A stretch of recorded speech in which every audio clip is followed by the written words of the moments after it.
of my life. I want to give all the credits for Eddie. He did a great job. But I was with my hands up when I got caught. I just saw the punch. I was watching. And that's a fight game, man. Happened. And I won 10 on the last 11. Yeah, but all the credits for Eddie, he did a great job. But I think I just got caught. Yeah, and another one for you. No champion in this weight class has been able to defend the belt more than 3 times. What is it about this division that makes it so challenging to stay on top for a really long time? Yeah, it's a tough division. It's one of the deepest division in UFC, and I'm pretty sure I'll be back. I will get my belt back. For Joe, very quick fight tonight. It looked unbelievable. How important was this victory for you just after what happened in the last one, your first UFC loss, to rebound with such a strong performance? And just how did you see the fight going that quickly when you were preparing for it? Yeah, it was huge for me. I needed a bounce back after the last fight. The timeout definitely done me good. I didn't see the fight going that quick at all, but I was just glad to get the win. And finally for Derrick, you seem very disappointed in the cage with your performance. Afterwards, you said you want an immediate rematch with Roy. Now that you've had a little bit of time to digest it, do you feel any differently, or are you still feeling low about how you performed out there? No, I still want a rematch. I promised my fans a finish, and I never won by decision, so I didn't expect to win here tonight, but it is what it is, but I would like a rematch real soon. Yeah, when they were reading the cards, did you feel it was going to go your way, or do you feel it was going to be Roy's fight? I wasn't even listening to the cards. I was just wishing that I would have finished them in the first round. Derrick, as the fight was unfolding, it was obvious the difference in strategies. You were looking to strike, he was looking to clinch and put you up against the cage.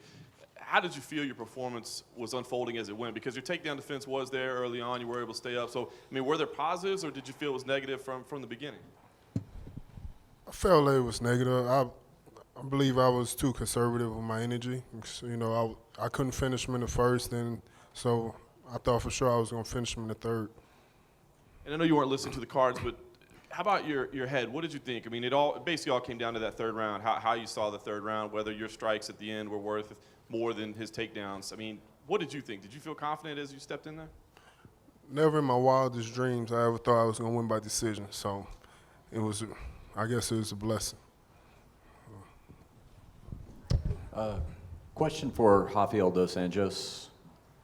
Rafael, there was a moment in that round where Eddie Alvarez, you had been rocked, but Eddie Alvarez threw that flying knee and it looked like maybe gave you a chance to recover your position. Were you still out of sorts at that point, or did you feel that there might be a moment to turn the fight around? Yeah, I just remember the moment that I got caught, and I think I ended up on top. But then I remember when I was standing, and it was about 30 seconds left or something, and the referee stopped the fight. Question for Derrick Lewis. Derrick, a win like this over a top-notch opponent like Roy Nelson could possibly propel you into the top 10 of the heavyweight division. A lot of guys in your position would be calling out a top 10 opponent rather than calling for that rematch with Roy Nelson. Obviously, getting that finish rather than the decision is very important to you. Is that just pertaining to this fight, or is that just a quality with you that you feel like this would just kind of continue to eat at you if you didn't have a chance to finish Roy next time? Yeah, it's for sure going to eat at me. My whole camp, we practice on finishing this guy. We believe we could do it. I know damn sure I believe I could do it, and to not come out with the finish in the first round I knew I was going to, but I didn't, and it hurts a little bit. Thanks. Yeah, I've got a question. Rafael, you said just a moment ago, you said, I know I'll be back. Then you said, I think I'll be back. Do you mean at 155 pounds? Do you think, is this the point where you're going to maybe move up, as you had spoken about going to welterweight? I will be back on the lightweight division. I think it's my division. I'm 31 years old. I still have a lot to do, a lot to improve. And I was speaking, with my coaches after fight, trying to figure out what I did wrong. But, when I got caught, my hand was up. I had a good form at that time. Just happened, unfortunately, happened with me today. But let's move on. Congratulations for Ed. He seemed much bigger than you tonight. Did he feel more powerful? Was he bigger than you expected him to be? No, I didn't feel he that strong. But I think the problem, most of the guy on my division look bigger than me. I think because I got a heavy bones, maybe my head's too big. It's kind of heavy, and I have heavy bones. But I didn't feel like strength-wise difference with Eddie tonight. And I should ask, people are talking about the fact that there are now no longer any Brazilian champions. Perhaps Claudia can change that tomorrow. But is that something that you've internalized? Yeah, I was the only one left, but I think Brazil was everything where everything started. A lot of fighters, come from Brazil, and we've been doing this for long, long years. New champions will become, for sure. I believe new champions will come. New champions will come. And lastly, for you, the Beast, I'm sorry if somebody asked you this, I can't remember. Did you feel very confident when the scorecards were being read? Because I feel like, I personally, I thought they were going to give it to Roy, and it was a very close fight, obviously. Did you feel confident that they were going to give it to you? We in Vegas, his hometown, so I believe he landed like 7 takedowns on me, but he didn't do any damage. And so I believe I got like 50-something significant strikes. I thought for sure that I was going to win, but still, I was still bummed that it was by decision. I don't like going to decision at all, for real.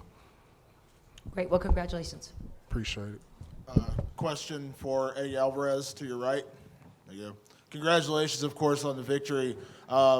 You said before the fight you love being the underdog. You relish that role. But obviously you made a pretty big statement tonight. Could you envision the fight going any better than it did? No. Mark Henry's the brains behind our whole operation. I owe everything to Mark Henry. He's gotten me. He improved so much since I've been with back home in Philadelphia.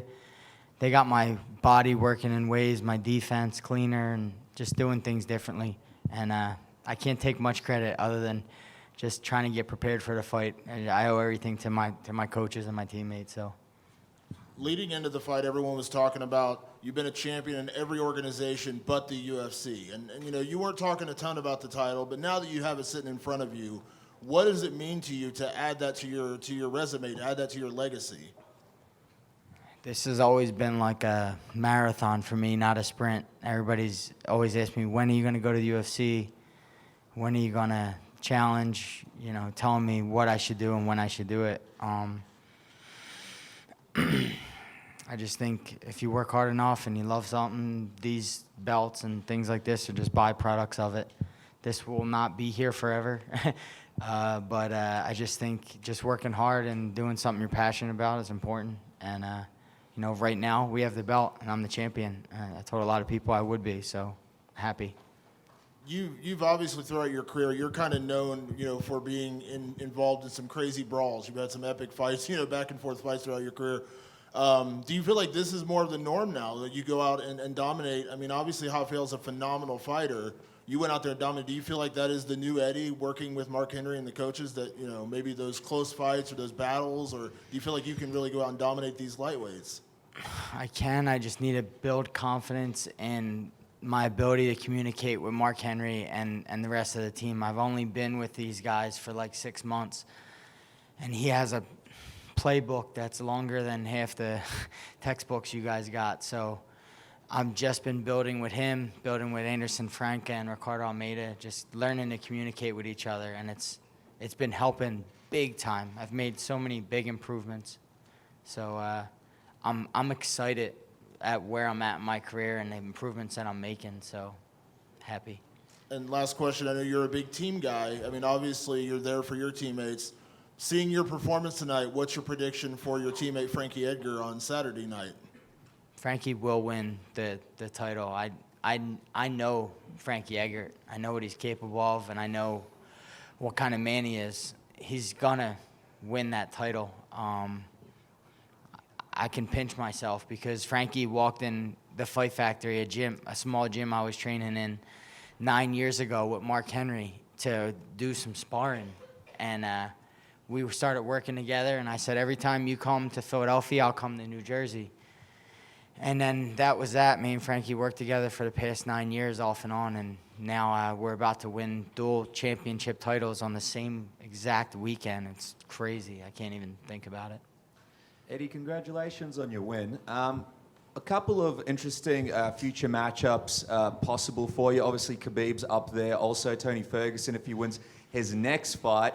And Twitter's been blowing up. A lot of people want to see a Conor McGregor, Eddie Alvarez fight happen as well. I mean, it's very, very soon. I know you're just sort of relishing the title, but if you had to choose what's next for Eddie Alvarez, what would you go with? For me, I think by far the best lightweight in this division is Rafael dos Anjos. I had the better night tonight for sure, but this can go either way. There's great competitors and there's a real small margin for error.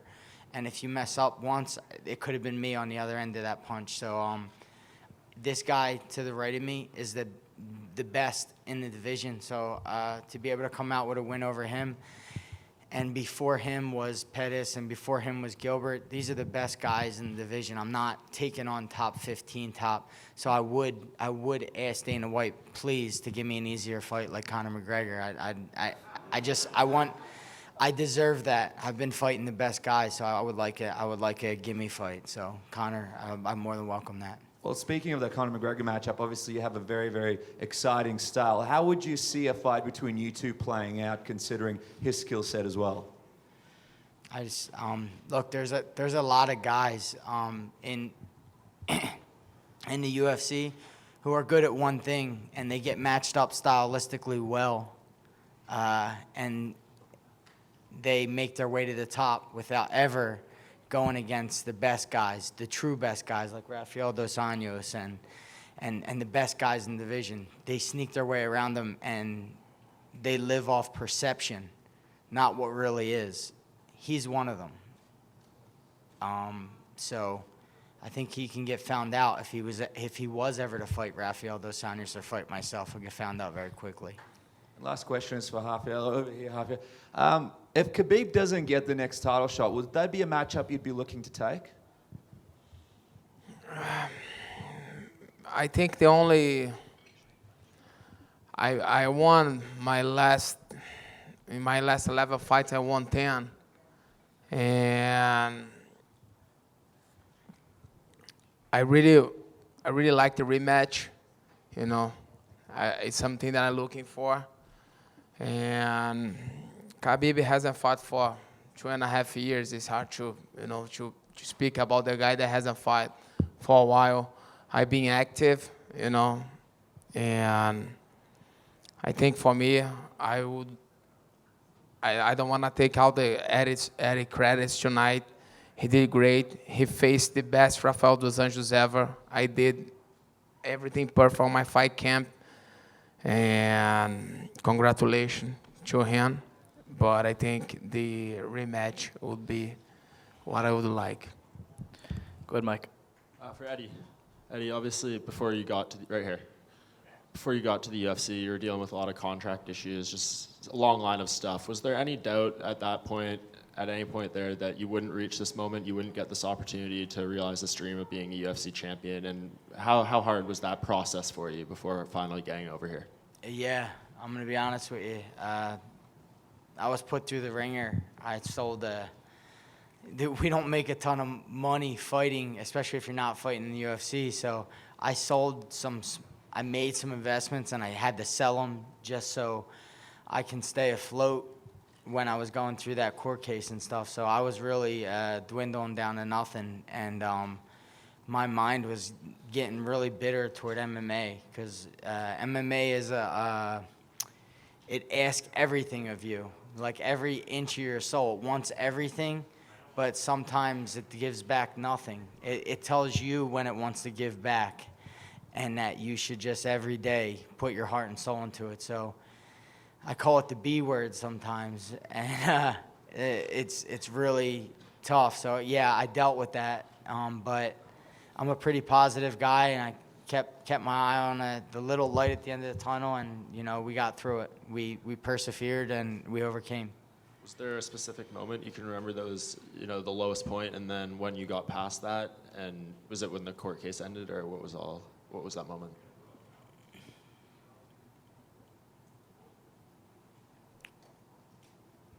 I think it was when we sat down. We had to settle with Bellator. I think we had to settle. We had a settlement agreement, and I thought I was going to get out of it, or I thought maybe I didn't know what, but we had to end up settling, and the settlement agreement was insane. I shook my head, and I was just like, I'm not ever going to get out of this alive, or it was just a terrible settlement agreement, and I was really disappointed at that time in my life. So. Hi, this question is for Eddie. Dana White in 2014 promised a UFC card in Puerto Rico. Anthony Pettis lost the title to Rafael dos Anjos. That was put on hold. You are also of Puerto Rican descent. Would you fight in Puerto Rico, and maybe who would you like to fight there if that gets done? I'd love to fight in Puerto Rico. I would just love to go to Puerto Rico. I've never been there. That sounds like a great place to go right now, to be honest with you. But first and foremost, I would like to sit down and talk with Dana White and Lorenzo Fertitta about bringing the UFC back to Philadelphia. Philadelphia is the biggest fighting town in the country, and the UFC hasn't been there enough. And I think we have a reason to throw a UFC there now, and we'll sell it out for sure. Sounds good, Eddie.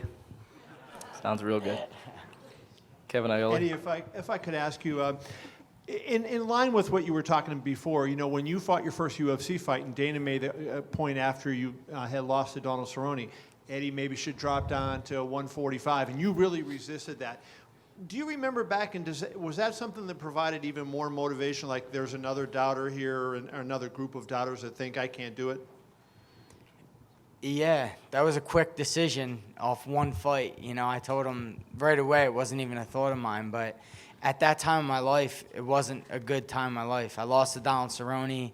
A lot of people were saying, oh, he's just a Bellator guy, he'll never make it in the UFC, and my daughter, I had a baby daughter, and she wasn't doing too well at the time. I lived in a different state in Florida.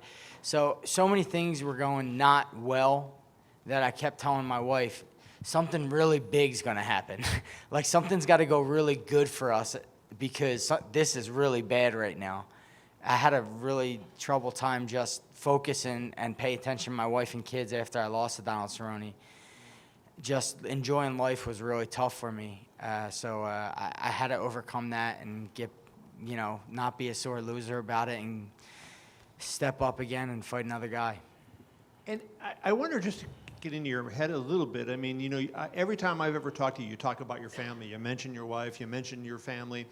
And when you were going through those tough times, did you ever think, hey, you know what, maybe I will walk away from this because I don't want to put my family through it and get a job and do the regular thing instead of, going through the struggle and being out of money and not knowing where the next paycheck's coming from? No. I'm stuck in this, man. I'm not good at anything else, I'm going to be honest. Fighting pays the most.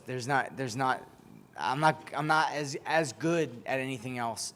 And I have 4 children and a wife, and we like to travel and do things and live a good life, and fighting does that for us. So I'm passionate about this. I love it. When I first started it, I paid the promoter maybe $250 so I can fight.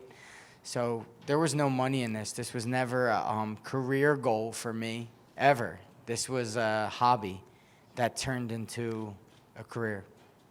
You referenced Frankie Edgar and your coaches and everything. Were you close with Bernard Hopkins too? Don't I remember that you and Bernard were close, and did he text you or wish you luck at all? Me and Bernard shared gyms in Philadelphia. I went to Joe Hand's boxing gym, and so did Bernard.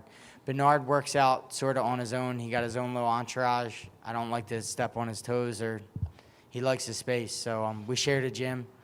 We spoke briefly here and there, but just as acquaintances. Hopefully that can change. Maybe we can talk a little bit. I look up to Bernard.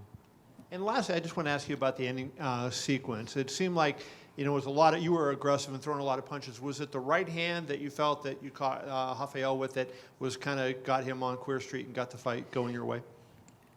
You didn't have to say it like that. You know, I think it was we call it the anaconda. It's a long right hook. It was called, the brains, Mark Henry called it. Like I said, he calls it, I respond, and then it lands, and we were able to land it. So, yeah, I think it was the right. All I remember is Rafael was hurt, and I think we have the same number of fights. This guy's a champion through and through, and you can't allow a guy like that to overcome that situation because he's going to come back twice as hard at me in the second round. So I just remember just saying, step on the gas and don't let this get out of the first, because if it does, you know, I could be dealing with a long night in Dos Anjos.